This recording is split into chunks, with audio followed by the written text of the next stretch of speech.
ladies and gentlemen, to NBR, or as we like to call it around here, Nothing But Rants, the show where I find topics that I'm oddly passionate about and I pontificate upon them. These are not hot takes, but rather takes that I'm hot about. What's up? Really like that. You really like that?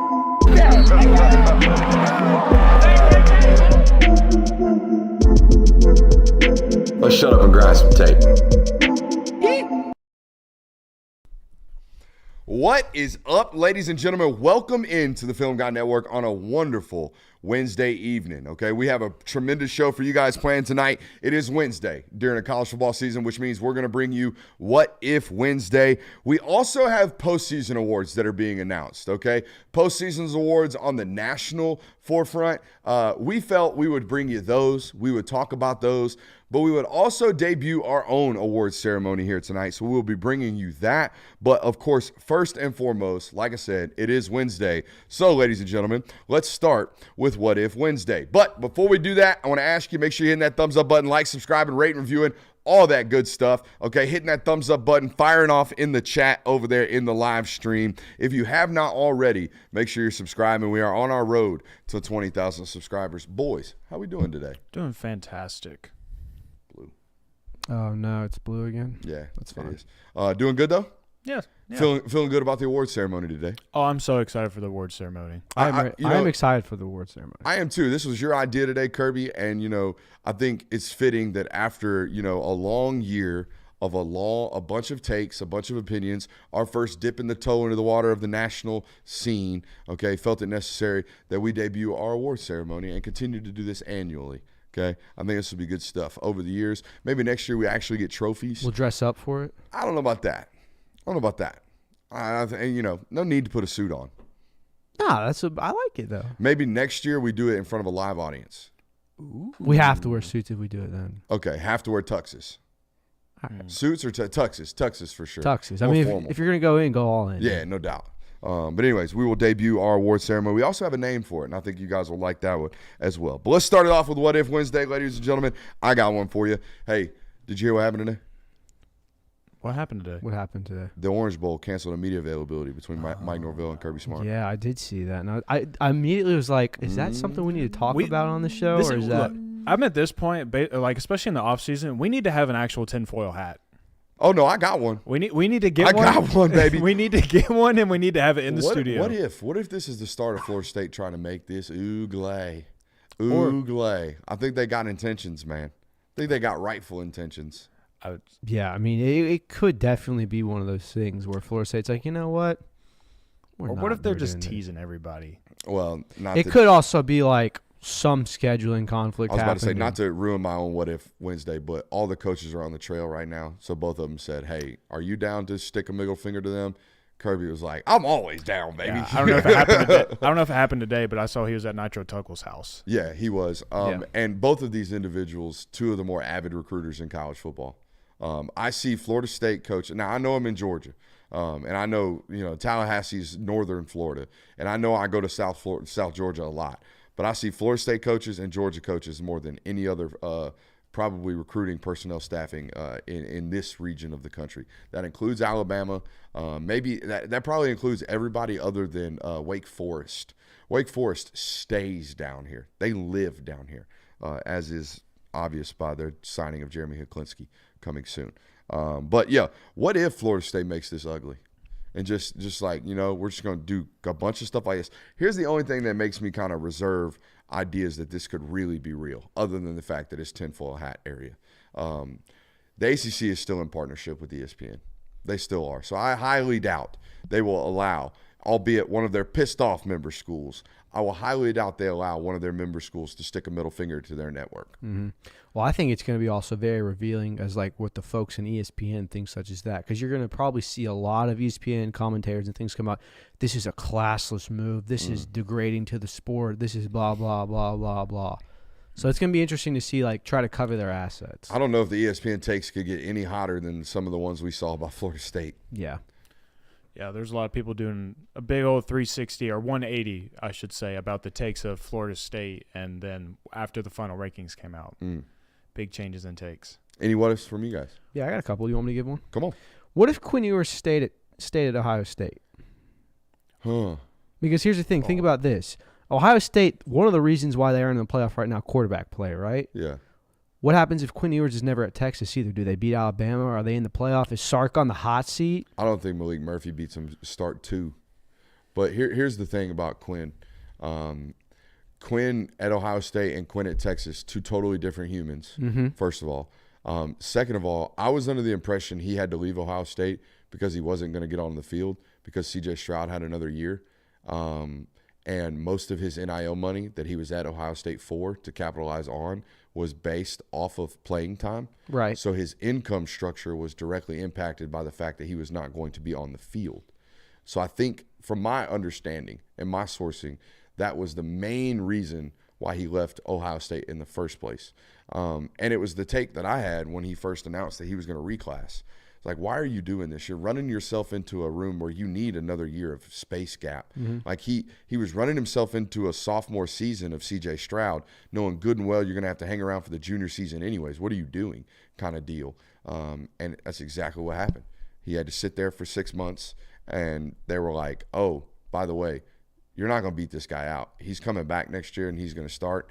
And it was like, all right, well, my kombucha money says I need to play. But what if he did stay? And he was Ohio State's quarterback this year. Love the what if. It's a what if that I don't even think was ever possible. That's what ifs are for. I guess. Texas does not beat Alabama. Yeah. Ohio State is considerably better.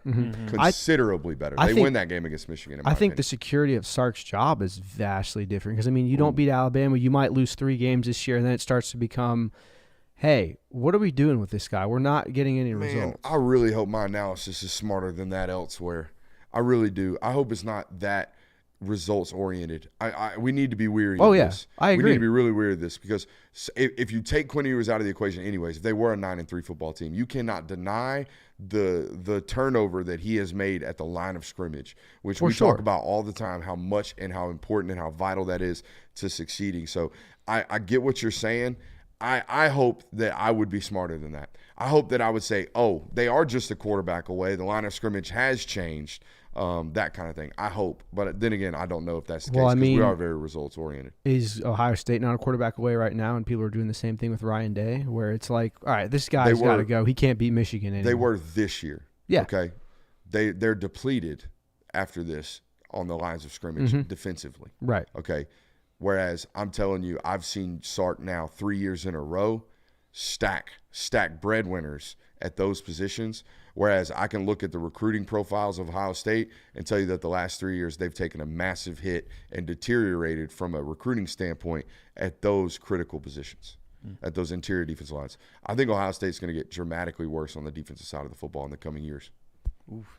Plus, who knows what Malik Murphy looks like this year after starting all of last year. That might look totally different for them. They could very well be in the same position that they are now. Hey, what if Brock Vandagriff is great at Kentucky? Oh, God. Georgia fans might become the most insufferable. Not good, great. Georgia fans might become the most insufferable bunch on Twitter. You're going to be digging out skeletons out of the closet. Here's what I will have learned from it. You can't evaluate running quarterbacks. You can't evaluate football players at that position until you let them play an extended run. You got to be willing to say, okay, if you want to win the job, we're hitting you today. We're going to hit you in practice today. But, Coach, I'm a quarterback. I don't care.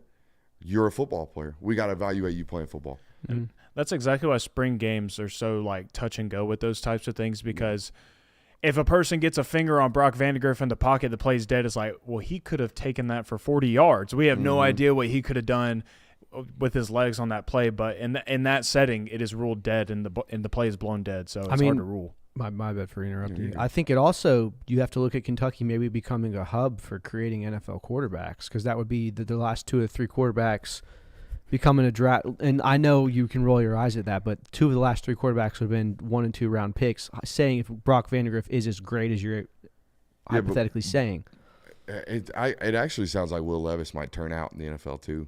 He didn't do bad this year. Yeah, he hasn't. He's doing good. He's playing with a chip on his shoulder. But, I mean, that starts to become a talking point. It's like, hey, Kentucky's all of a sudden putting out these NFL quarterbacks. Like, you can roll your eyes at, but still statistically, 2 out of the last 3 would be. What if Bama wins another title? I mean, I think Nick Saban gets closer and closer to retirement. I think he's done. I think it's Swan Song. I think it's Swan Song. I was talking to someone today, and they pointed this out, and I think it was something that got brought up on Twitter. Of like SEC Network posted this video of Nick Saban and Kirby Smart talking during the SEC championship game, and they were saying like that interaction made it seem like Kirby Smart knew that this might be one of the last times that I get to play against him. Like they knew that this might be one of the last times we face off against one another. So you let him win. I'm just kidding. Whoa. I'm just kidding. That's a tinfoil hat. That is tinfoil hat right there. But that would be a way to do it. You beat Georgia, who had beaten you for a national title.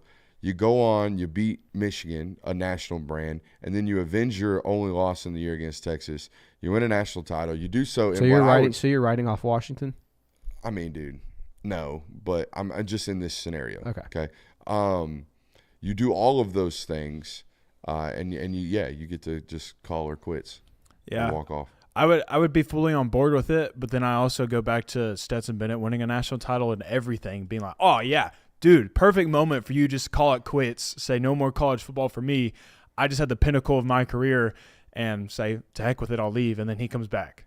I do think this is his best coaching job that I've witnessed. Yeah, and observed. Yeah. He has worked his ass off to get this football team where they are. And that's another reason of why you could believe maybe this is his last year, because if he feels how much better can he coach it?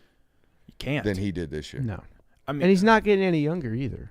Oh, good fact. What? No, I mean that's the most stone cold fact we've had in this discussion so far. He is aging. That is for sure. Day by day, hour by hour. I mean, you saw him coming in the locker room after that USF game. He looked like an old man. He looked geriatric. It had you saying he can't win a title again. I said I don't think he had it in him. Yeah. I mean, it's looking like he might prove me wrong, but I hope he does so he can go and get out. I don't really care. It's not that big of a deal for me, but he definitely cost me an opportunity to cover another national title.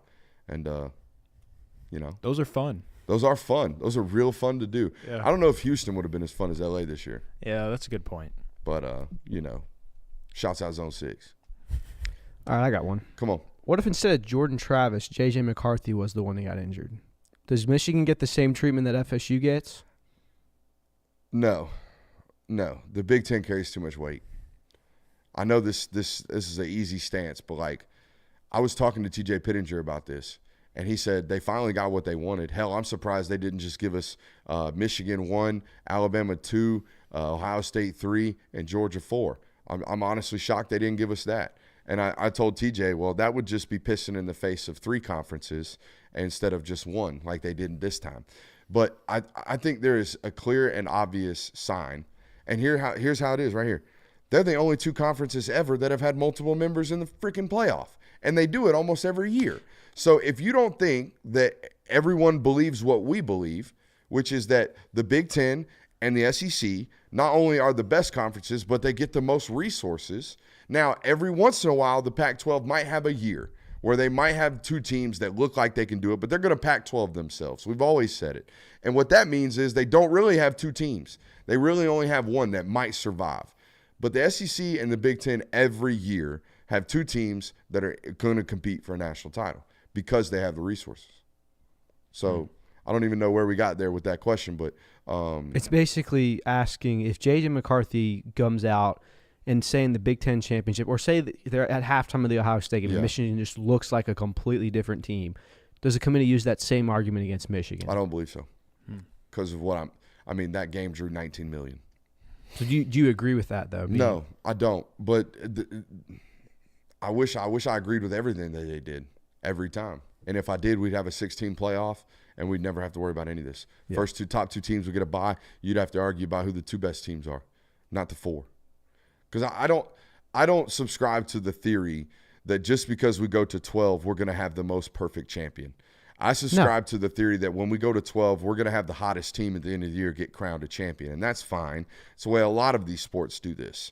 Okay, it's why baseball teams, whatever you do for 162 games doesn't seem to freaking matter, no matter if you break MLB records for games played in games won, a la the Braves this year. Okay, it does not matter. And I don't want that to happen to college football, but I think when we go to 12, it's just going to narrow it down to who's the hottest team. Now we at least get you have to be perfect, or even when you do get perfect, an injury might keep you from it. But It's never going to be a perfect system, but I don't want it to be 100% perfect. I love that it's a little flawed. It just sucks that we got to this point, which it never made sense, and it's the easiest take in the world. There's 4 teams in a college football playoff, but there's 5 Power 5 conferences. That off-rip made no sense. Yeah. Off-rip. What made sense was, there's 5 Power 5 teams that if they win, they all claim it, and there's almost always some Cinderella team that always claims it. You know what? 6. Freaking brilliant. It would have just made so much easy sense from the jump. I wholeheartedly agree with that. 100%. I never really want expansion, but I thought that 6 would be the perfect number for it because of all the reasons you said. 12 is so inflated and it's too much. I got one. Come on. I got 2 more left, but only one good one. I got one. This left. is my only one because I was spinning it doing other things beforehand. But what if we get to a point where the Heisman is no longer the biggest award given every year? Huh? What if we get to that point? What would it be? I don't know. I don't know. I can't tell you when was the last time I watched the Heisman ceremony, and I hate to say that. And I think that Really? Yeah, it's too long, bro. Too long. Too long. Drains. I don't care to hear about all the. Yeah. I think you can do the whole thing of like in that scenario of like nostalgia type thing of like, oh, it's not as great now because we have this nostalgia view of like, I think in years past, so you can make the argument of we had perfect Heisman winners over the past few years. I don't know if we've had perfect Heisman winners and at least perfect Heisman nominees at the end of the year. Like we had the Marvin Harrison discussion yesterday of like, why is dude honestly there? Like no one is debating whether or not Marvin Harrison is one of the best college football players. But when we're talking about the Heisman Trophy, I don't know if he should be in that scenario. So I think that there's a lot of people like you, me. I don't know if you watch the Heisman ceremony every year, but I feel like people are starting to care less. It's starting to have this. It doesn't have this much lore anymore. He's gonna win it, so I don't want to degrade it before it even happens. But like, I think we had this conversation about Jaden.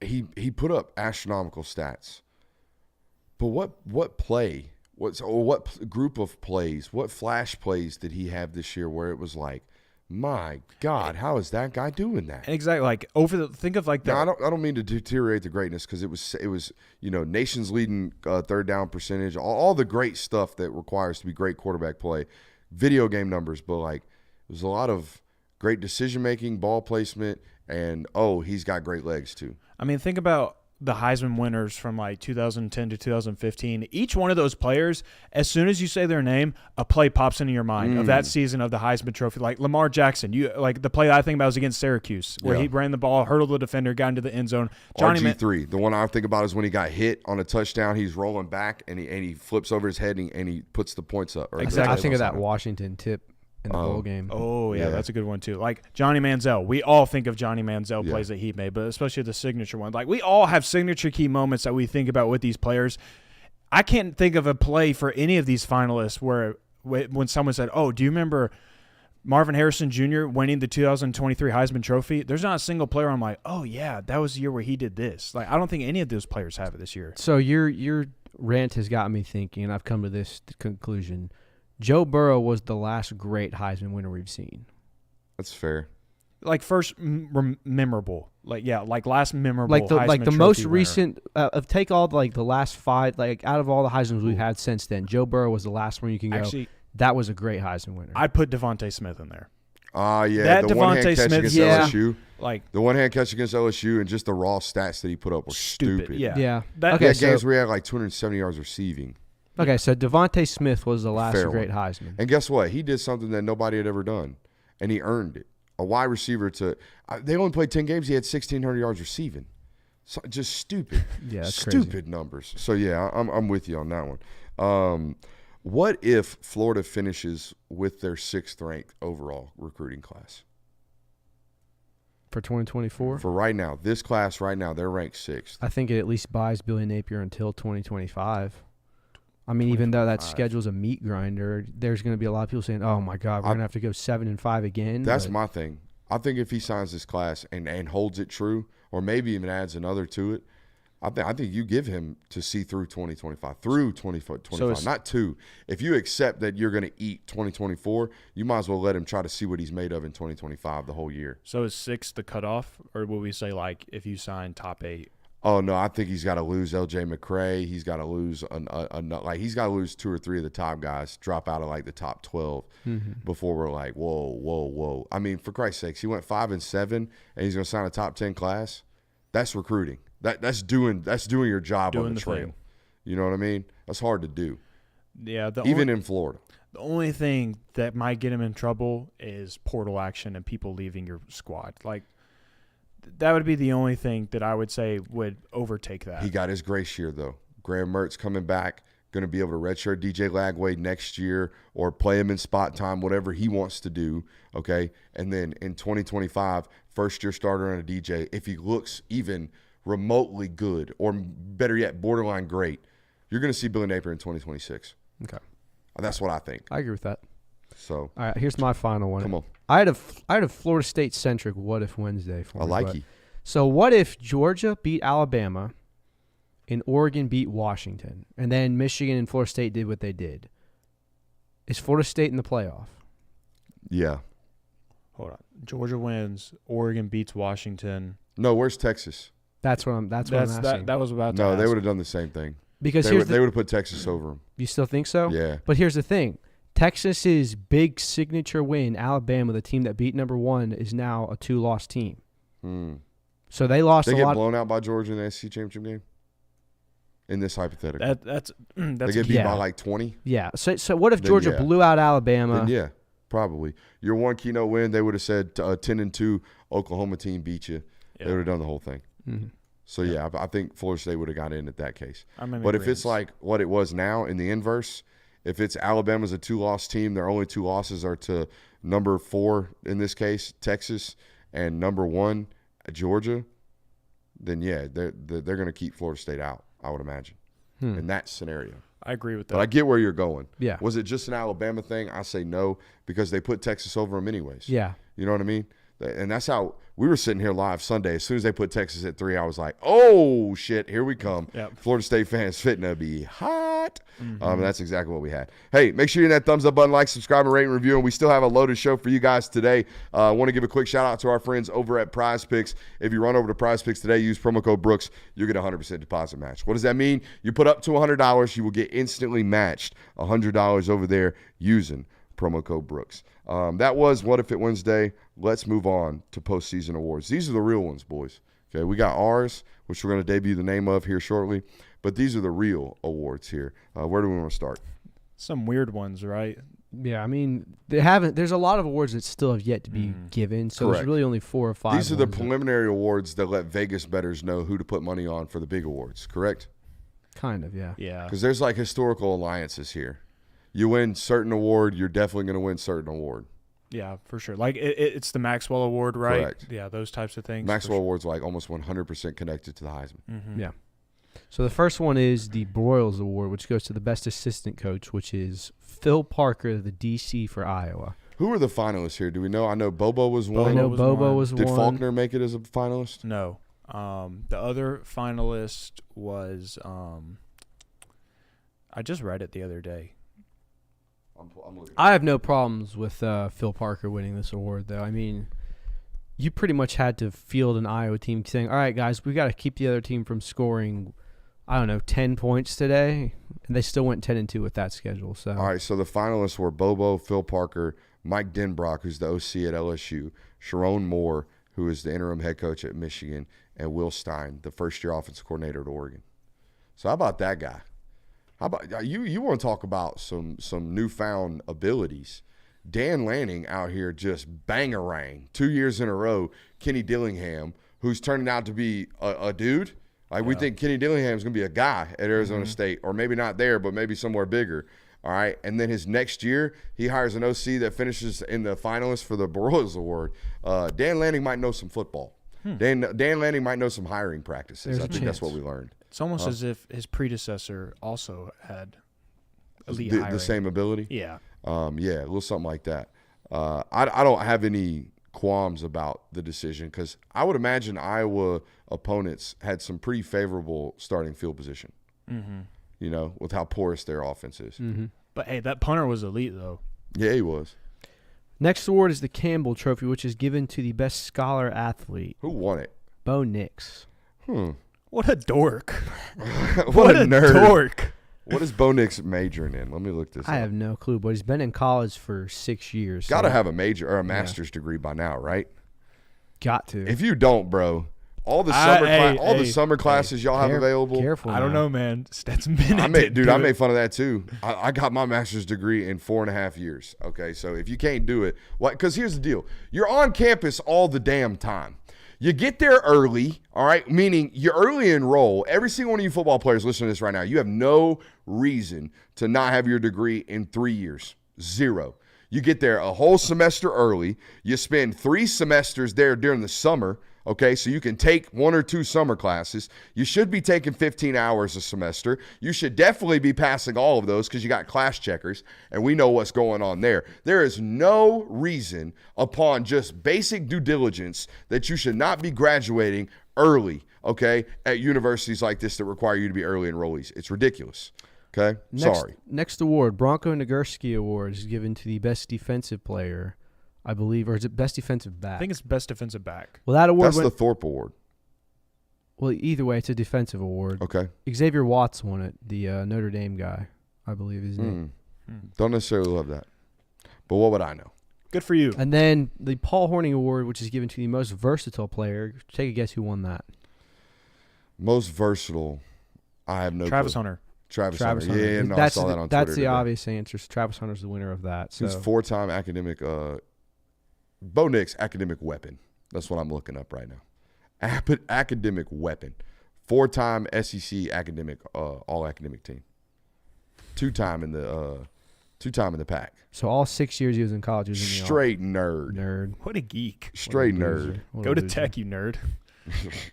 What else you got? That's all. That's all the ones we got. I thought there was a Burlsworth. Where did The Burlsworth, yes. The Burlsworth Award given to the best walk-on went to Cody Schrader, the running back from that Missouri. checks out. Good for him. That checks out. Paul Hornung, relative. No kidding. Yeah, it's like a fourth uncle twice removed. Hmm. Yep. My dad's family still goes on. My dad's mom, Hornings. So it's actually pronounced Horning, not Hornung. It looks Hornung, but it's Horning. Weird. Midwest. Hey, do you want to get into our award ceremonies? I'd love to. Okay, so we felt it necessary that we should have some type of award ceremony. You promptly named it. I agreed with the name because I'm an Office fan. I love the Dundies. I think the Dundies are hilarious. I think it's some of the funnier episodes that they have. Also, some of the more awkward and cringeworthy episodes that they have. So we have an award ceremony that you named. Do you want to reveal the name or do you want me to reveal it? I'll reveal it. Okay. It's named the Cafis. The Cafis. Wait. It's not the Cavsies or the Cafis. I like the Cavsies. So why? Cafis sounds a little too like playful. Like Cafis is very formal. Like footsies. You like the Cafis? We're yeah, not doing, Cafis is too close to footsies. Cafis is like fair. But Cafis. So why the Cavsies, Christian? It's not Cafsies, it's Cafis. Cafis. Why the Cafis? Brooks, why don't you show everyone? I have to do this. Yeah, you have to. You have to. This is like in the contract. I have to do this. Yes. All right. Tape marks the spot. Yep. Tape marks. All right. Now this is not earned. This is from a life of being a fat person. Okay. I just want everybody to know that. That's earned. But I do have notoriously large calf muscles. Look at those. So they're named the Cafis, and they're promptly named. And you guys got me to flex on national television. So there you go. Oh. It's the only place on my body that I'm muscular. Yes, That's chat. CALFIES. Not Caffey, like a woman. Cafis. They'll get it when they see it. Don't worry. Yeah. I'm looking at the replay. Went blue again. You know what happens? It's when I'm out of the screen and it unfocuses. So, yeah, we have the Cafis. We have 8 awards to give away tonight. We have not give away. We're nominating, I thought. Nominating. And then the chat is going to, the listeners are going to actually select who wins. Okay? And eventually we will get, bronzed calves. And we'll be sending out Cafis. I love this. To these coaches and it's players all like across the the country. Armor All logo, but with a calf. But with the calf. I like it. So there you go. I like it. That'll be dope. What's the first? All right. Do we want to go through? Do we want to tell the audience what 8 categories we have? Technically 9. Yes. Yes. All right. Let's do that. So we have the best coaching job, the best CJ. That makes sense. It's a nice and easy one.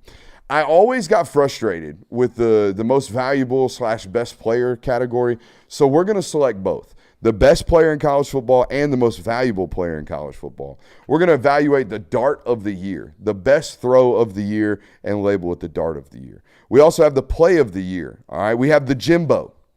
The Jimbo Award is given to the biggest joker, the biggest clown act, the person who, quote, pisses you off. All right, so we have the Jimbo Award. We have the Ball Player Award. That one speaks for itself. Who's the best ball player in college football? We have the Dead Man Walking Award. This is a college football coach who is obviously dead man walking. All right, he is definitely going to get fired. And then we have the antithesis of that. All right, we have the Alex Grinch Award. This is the football coach who rightfully deserves to be fired, but for some reason may never get fired, probably because he's a good hang. So we're going to start with number one, the best coaching job of the year. Who's it go to, gentlemen? Who gets the first Cafis here on the Film First Network? nomination. First nomination of the first Cafis. Jeff Brom. Ooh, he was honorable mention Cafis for me. Interesting. I put Jeff Brom solely based off of this. You obviously went 10-3. You made your conference championship in your first year at Louisville. You were also a win in the ACC championship game away from being in a New Year's Six bowl. In your first year head coaching at a job like Louisville. With Jack Plummer at quarterback. I mean, that's a tremendous job head coaching up and down all around for him. Cal legend, Jack Plummer. I nominate David Braun from Northwestern. Okay. Guy who that's a took good one. I like guy who this. took over a I like 1-11 program. Coach got fired on the way out in the offseason. Had a short offseason. For some Had weird. your team for doing some the weird. meat car wash. Yeah, man. Very weird Meat stuff. Car wash. Ended up flipping that team into a 7-5 program. They're Damn. bowl eligible. They came in second in the Big Ten West, so they could have made the Big Ten championship this year. David Braun, very, very underrated coaching job this year. I almost put him. That's a good one. Mike Norvell getting some love in the chat. I like that as well. Yep. I'm going to go off the board. Okay, I know this is normally a head coaching position.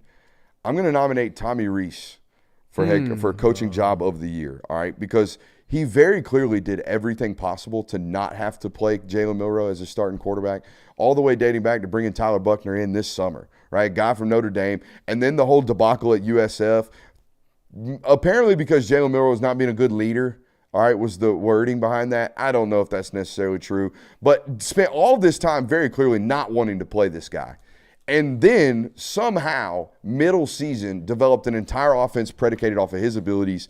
And not only did that, but managed to beat the number one team in the country doing so. So I got Tommy Rees for coaching job of the year. Those are really good nominations. I like that. All right, number two, best player versus MVP. Okay, best player speaks for itself. Who is the best player in college football? We'll start with you, Jay Will. Nomination. I said Marvin Harrison. Okay. I like it. Why? I think especially considering this year, what Ohio State had to go through offensively, I mean, he was the offense. I mean, knowing what he had at quarterback, he still put up really good numbers. He was still top 15 in the nation for receiving yards, top 10, I believe, still too.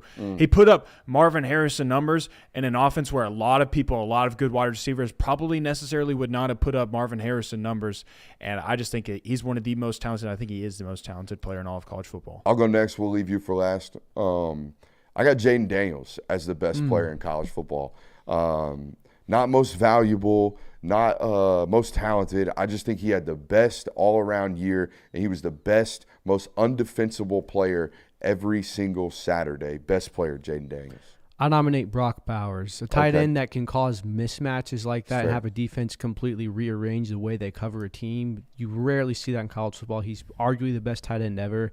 It's a shame that he didn't have a healthy season, so Brock Bowers is my nomination for best player. All right, love that. MVP, most valuable player. I think this one is so stone cold easy. Yeah. I think this is a layup. Let's hear it. 1, 2, 3, Jordan Travis. Jordan Travis. Jordan Travis is the most valuable player this year, and the committee told us. Yep. That's not the route I went. Where'd you go? I put Jaden Daniels in this conversation because that's a fair I nomination. put him as most valuable, and I think I've made this Because statement they before had on to the score show. 60. Yeah, they had to, and if you remove Jaden Daniels from that football team, they are not a 9-3 football team. It's probably worse than that. And so I think him having the season that he did, it took Jaden Daniels having a historic season for them to even be 9-3 and be in a lot of football games and win a lot of their football games. I guess we'll just put these up on polls on Twitter somehow. Or we could put comments in the YouTube and have them like for this player, or comment. Actually, no, that wouldn't work. Polls on YouTube. Polls on Twitter will probably be the best way to do this. Best, yeah. We'll put each individual 8 questions up on Twitter. Okay. All right, so MVP, Kirby and I settled with Jordan Travis, and you went Jaden Daniels. All right, Dart of the Year.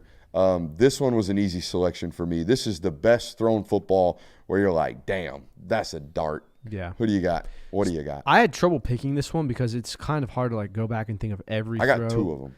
The one I landed on was kind of recent was J.J. McCarthy's throw in the game where he pretty much threaded it right over the head of a linebacker that was dropping, not looking yet. Mm-hmm. I mean, now that probably could have been a fumble, but the throw itself was incredible. Yeah, the hook defender turning around trying to find the deep over, and as soon as he turns his head around, he throws it right over his shoulder. I had that one listed as well. Yeah, the J.J. McCarthy one, I think that's also some recency bias there. That's one of the most recent ones to occur this season. It's hard to think about all, like, from the very beginning all the way here. I was trying to think of another throw. Come back to me. Carson Beck versus Kentucky. Okay, The runner to think. Marcus Rosemi Jack Saint was one of the, like, you talking about the definition. If someone pinned me down, an alien said, hey, what does a layered football look like? I'd say, hey, alien man, this is it right here. You know what I mean? I would be looking at that and saying, that is how we layer footballs. And I got into this conversation with – Why'd they have to pin you down to get that out of you, though? I don't know. White light scenario where you're like, ooh. I think this is a hard category to pick, interrogation. too, because me and Christian talked about this before the show of, like, a lot of great throws require a really good catch. And so I was like, I don't know if I want to put this in this category because, yeah, that's a perfectly placed ball, but your wide receiver also had to catch it off the defender's back and go to the ground with it. You know, those types of things when I was going back trying to find throws. So I think those are the 2 best nominees in my opinion. All right, so we will leave those up. That's the J.J. McCarthy throw in the game and Carson Beck's runner to start the football game against Kentucky. Those are the 2 that we're settling with right Correct. now. I'm sure we're missing plenty. Yeah. Oh, yeah, for sure. Bo Nix had one that everybody claimed that they could This throw. is one where he's rolling out right and he throws it across his all the body. way back left, about 45 yards. If you think you can make that throw, I dare you. And again, this is somebody who thinks they can outthrow Aaron Murray. But if you think you can throw that football, go try. All right? It's not as easy as it looks sometimes on Twitter. Play of the year. So I have 2. I cheated on this one. I have 2. I have a concept, not a singular play. I think 4th and 31 has to be put into this conversation Hell because yeah. without it, you are not in the college football playoff. Hell You are yeah. not in your current position. Good shout. Absolutely. I have an honorable mention, and I dug through the weeds for this one. And I wish I had the video of it to show you guys, but let me just paint a picture for you. Ooh. Week 4, Air Force versus San Jose State. It's a run play. The running back.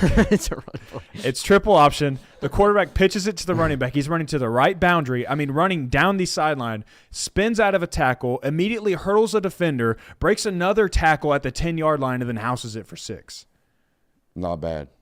Thank you for It's your pretty service. insane. Thank you for your service. All right, I went kind of obscure in this one. I thought of, what's the play that I rewatched the most this year? Where I was like, this has been the most entertaining play. It's the Auburn scoop and score against Texas A&M, Oh, where he's running down the field and he runs And past Jimbo- Jimbo Jimbo Fisher, hits who's him. 5 yards out in that's the so sideline. good. That's a good That's one. my favorite play of the That's year. so good. I got one right here. It's actually a concept of the day. I don't know if we're ready for this. We are. Look at that. It's the triple arrow. I thought this was the play that kind of not necessarily revolutionized college football this year, but it was the play I saw stolen most. I don't know who he stole it from. I saw Lincoln running it first this year with Caleb Williams, okay? All it is, you get an H-back or a gadget back or whoever to the left of the quarterback. You put the running back on his right. All right, we're forcing a read action, all right, a standard read option with this end first, all right? And while we're doing that, once the running back clears, we're going to arrow the H-back, the gadget back, whoever this guy is, into the flat, and then we're going to take the quarterback after the read option, after he processes it out, and we're going to add him as a threat into the alley. So now we're threatening the backside with a run, all right? We're threatening the front side arrow or front side alley with the quarterback's legs, and we're threatening the flat. Did you unmute your mic? Huh? Did you unmute your I mic? did not. Good call. All right, so let's start over. The play that has revolutionized college football, all right, it is the triple arrow, all right? The triple arrow has been the quarterback, all right, the running back on the right, and they put an H-back, some type of gadget back right here. They're going to run this dude into the flat. They're going to force the read option look to manipulate the front side end, all right? So we have the traditional read option here with the quarterback. As the play develops, he's going to add his legs in if he sees fit. He's also going to, be able to throw that guy into the flat. Oh, by the way, we got the X on a go ball to drag out anybody as well. So we're threatening the run scheme back here. We're threatening the flat on the front side, and we press the alley defender with the quarterback's legs. This triple arrow is what we're calling it. This has been, in my opinion, the biggest new concept in college football. Says it's still off. By everybody. Say what? Says your mic is still off. I don't believe it. No, I was unmuted, and then I remuted. So I don't know why the mic's not getting picked up. Oh, well. I unmuted my microphone. I wasn't getting picked up, though. So that's a triple arrow. Yeah, that's Hope the you got triple arrow. You got to see it drawn twice. Good job. What in the world? This bothers me when this happens. But anyways, so there you go. The triple arrow. You saw it drawn a bunch. That's weird. Anyways, yeah, triple arrow. I thought it was the play of the year. I thought most people stole it the most. All right, what's the next category we That's got? where I'm going. Where are we going? That was play of the year. We're going to the Jimbo. Okay, this is the biggest joker. This is the biggest clown act. This is the guy who pisses you off. All right, so who wins the Jimbo Award? I picked it from one singular moment. Tough team. Oh, tough team. Where's Lou Holtz at right now? You got to be deeper. Tough team. I love Tough that, team. Tough dude. team. I love calling out an 87-year-old man after you win a football game. Where the heck He's is definitely Lou in REM Holtz at? 2 sleep by the time you call him out. Apparently, he was still on the sideline at that football game. So that's my clown of the year. you like What Ryan would you- Just all right, clown of the year? Just that Hypothetically, singular if he was on the sideline, what happens if they're like, oh, Lou Holtz is right over there? Goes, I guess he goes the steps to him. this is a tough team. What you say about this team? This is a tough team. Yeah. Who's your nomination? I hate to do it. I really do. But when you out here giving the feet for free, Shane. when you out here taking interviews and taking 4 hours out of your day, 10 days before playing Drake May and North Carolina as your biggest in-state rival, your second, cross-state rival, then it's got to be Shane Beamer. Shane Beamer did some joker shit this year. Yeah. Shane Beamer did some clown act stuff this year. He broke his foot kicking something after a loss. After an 18-point come from behind loss. All right, he cried on press conferences. He did all kinds of goofy shit this year. Clown act. I'm not saying he's a totality clown act, but he did the most clown act stuff this year. He is the Jimbo. Yeah, being barefoot as a yard dog in the office, man, you can't be doing that. That's top of the list. Hey, your dog's out. Hey, your dog's out in August, cuz? Can't be doing That's too that. much. Yeah, I'm surprised this one didn't get nominated. And I feel bad for nominating him specifically because I feel like it was a lot of external factors that were this. But all the hype that Deion Sanders got at the start of this season, all of the we're putting our names on our jerseys. SI Sportsman of the Year. We're encouraging fights and all that. And all that to go 4-8. I mean, people forget that there was a conversation at one time where people were like, is Deion Sanders the best coach in football? Is he the next Nick Saban? I mean, that was happening at the start of September, and he went 4-8 this year. So that to me is a clown. He didn't piss me off, but he was a clown. That was a clown. The quote today you sent in the chat was clown act. He talking about today that he wants a little more privacy for his football team. Well, you better fire your favorite son. yeah. Your son walks around the building and puts out millions worth of views on YouTube every month, And then goes and has beef with people on social media about the program. Yeah, it calls people hoes. Yeah, like So yeah, you want more privacy? Start with your own son. Good God.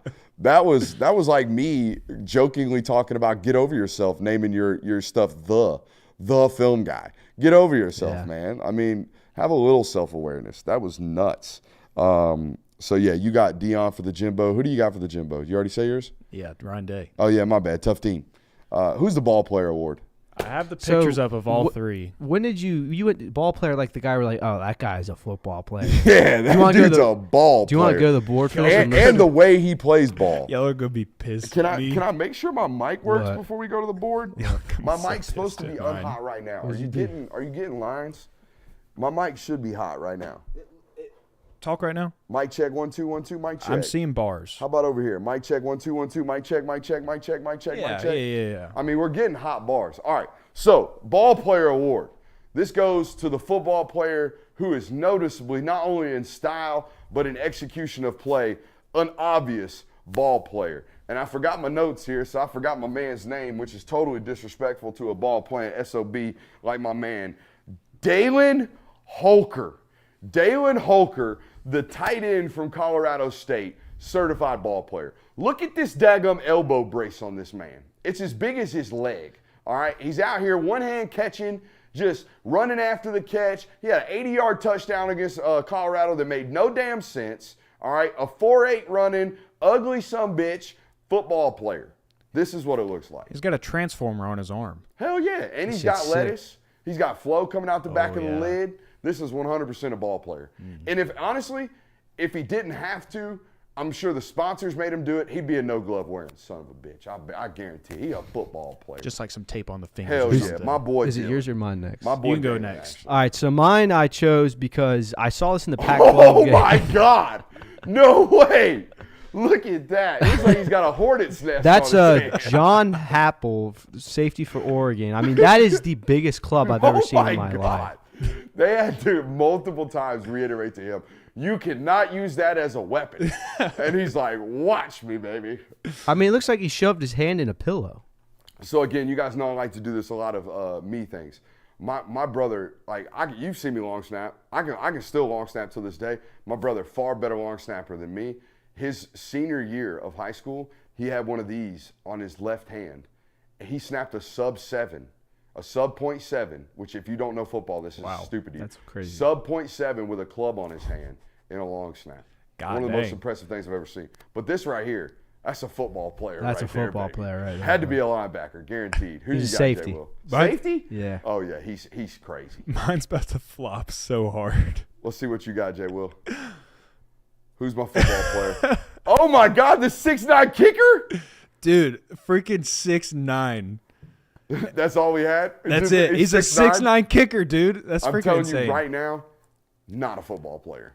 And then not a football the player. other one I threw in there, just in case I got yelled at for this one, I put TCU's Brian Ramsey Brooks, the 6'5", 455-pound defensive lineman. Oh, yeah. He went viral on social media for being just this big fridge. heavy. Yeah, the fridge. I like yours, He'd be man. in the fridge, too. I think yours might win. My guy just looks like a football player. Your guy is The club a is football just player. like – I mean, I remember I was watching the Pac-12 championship, like, It oh literally that's looked a like comedic it looked like a looking club. hornet's nest. Yeah. It looked like he had a hornet's nest on his hand. that's that was insane. Shouts out to the ball player.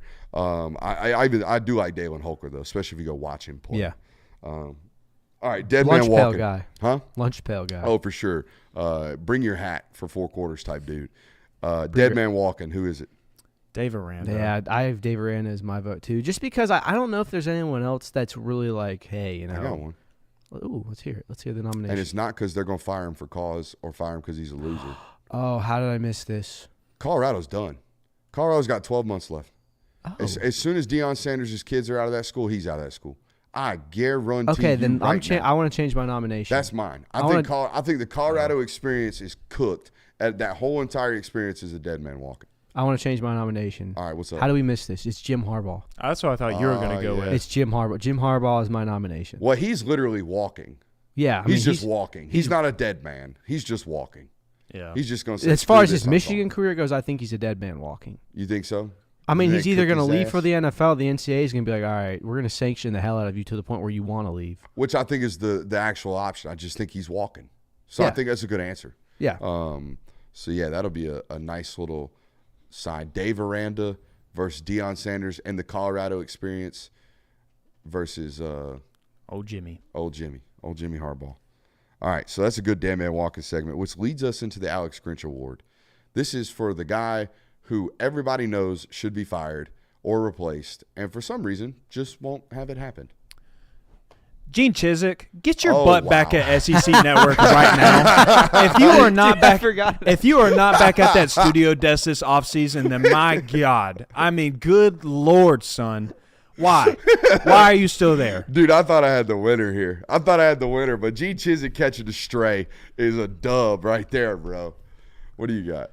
I hate to do this, man. you don't. I really do. But No, you I don't. think Sam Pittman probably could have had a really good chance of getting fired this last year. And the fact that Arkansas kept him around, I think a lot of people are looking around going like, they're bringing him back? Really? Yeah. After going 4-8 this year?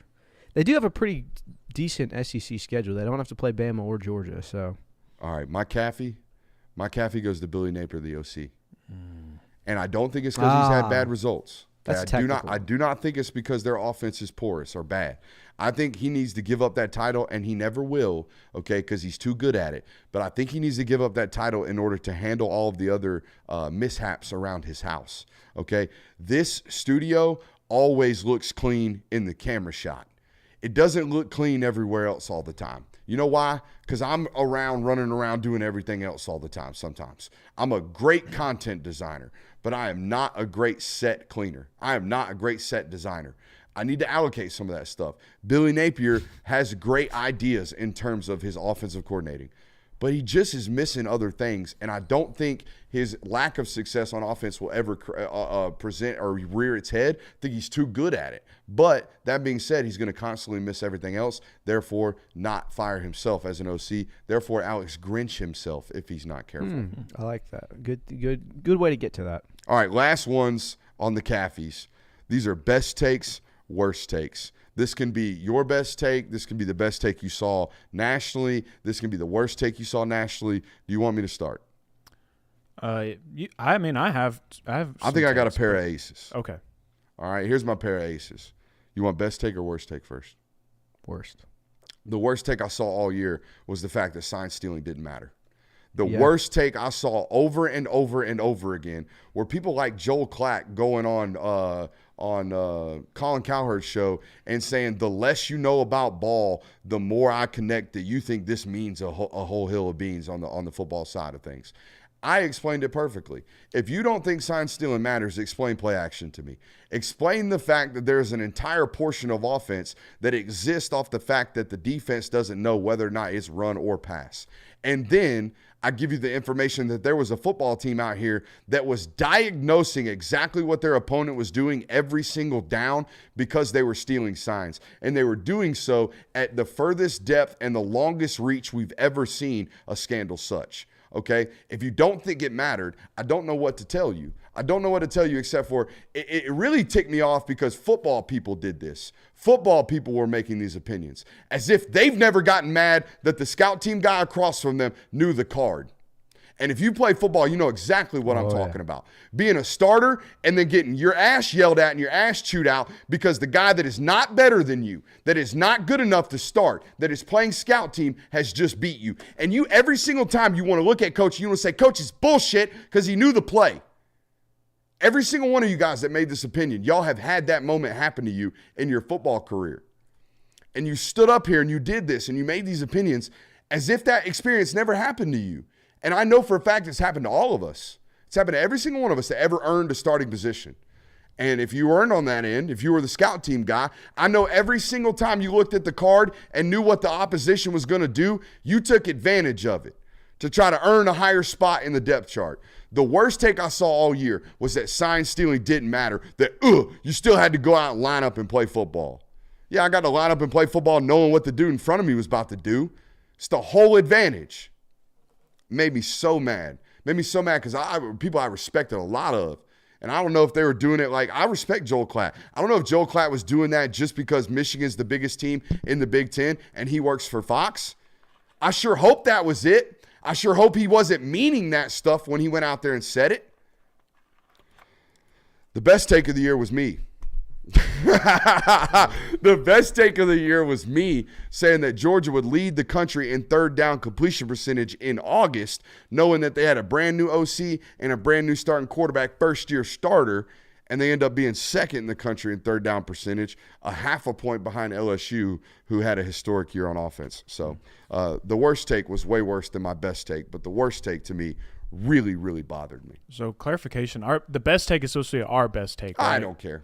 I think my take would stand up with anybody nationally. So, yeah, if you want to give your best take, then, yeah, pat yourself on the back like I notoriously do on this channel. My best take and the worst take go hand in hand a little bit. And I actually have two best takes I'm going to put up because one of them I just thought of. And I was like, you know what? That actually panned out.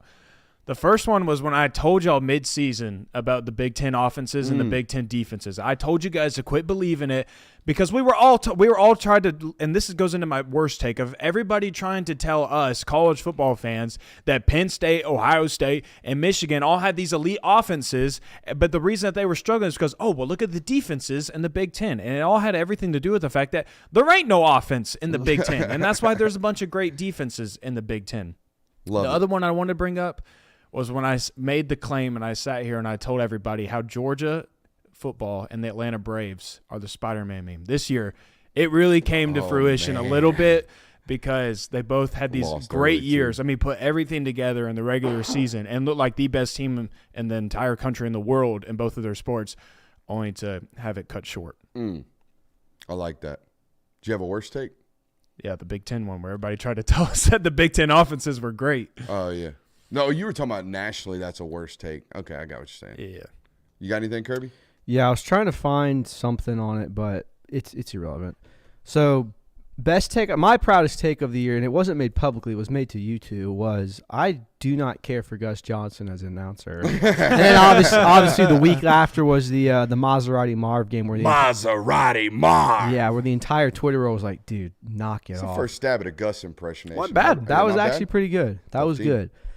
So that was my proudest take. The take of the year, though, I mean, I think it's kind of gone on the table that Desmond Howard perfectly predicted the playoff bracket. He got all 4 teams correct. No, he didn't get all 4. He had Florida State in there, but he had Texas right outside. Yeah, that's right. Yeah, so he got it. So, I mean, not bad. He pretty much nailed it on the head. So that's, to me, best take. No, sorry. He had Texas in. He didn't have Washington. That's what it was. He's right. That's what it was. It was Bama, Texas. It doesn't matter. But the worst take I have was, I believe it was Chad Ochocinco who said this. Said that Deion Sanders was one recruiting class away from turning Colorado into the next Alabama. Who said this? I think it was Chad Ochocinco. Oh, okay. So not a notorious guy who's paid to give opinions who knows nothing about college football. We could also then talk about I don't remember who it was, the Fox Sports guy. Emmanuel Acho told Caleb Williams he should quit. That was a bad one, but mine bad was more along the lines of people are there's a conspiracy that other teams are conspiring to take down Colorado and sharing information on what they're doing. That was Keyshawn Johnson. Keyshawn Johnson, yeah, that's right. That was one of the first takes where I was like, what are you talking about? That was so funny. Again, watch college coaches' press conferences. You'll learn a lot of this. As soon as the Keyshawn Johnson thing came out and after the Oregon week, I wanted to watch Deion's press conferences. And Keyshawn spoke about that as if he got a Colorado coaching source that told him that it was, crazy and these guys are basically cheating against us. These guys are basically doing what Michigan was doing, by the way, isn't a big deal. Made it sound like that Colorado coaches had given him this intel that they were getting advanced scouted harder than anybody else in the sport. And they asked Deion Sanders about it literally like 5 hours later, and he was like, I mean, everybody does that. Like everybody, of course, people are going to tell them what we do. Of course, people we've played against are going to help them out. Of course, like one thing I'll say about Deion is that though he has some opinions like the one he had today or some thoughts and processes where he's like, I wish we had more privacy. You control that, buddy.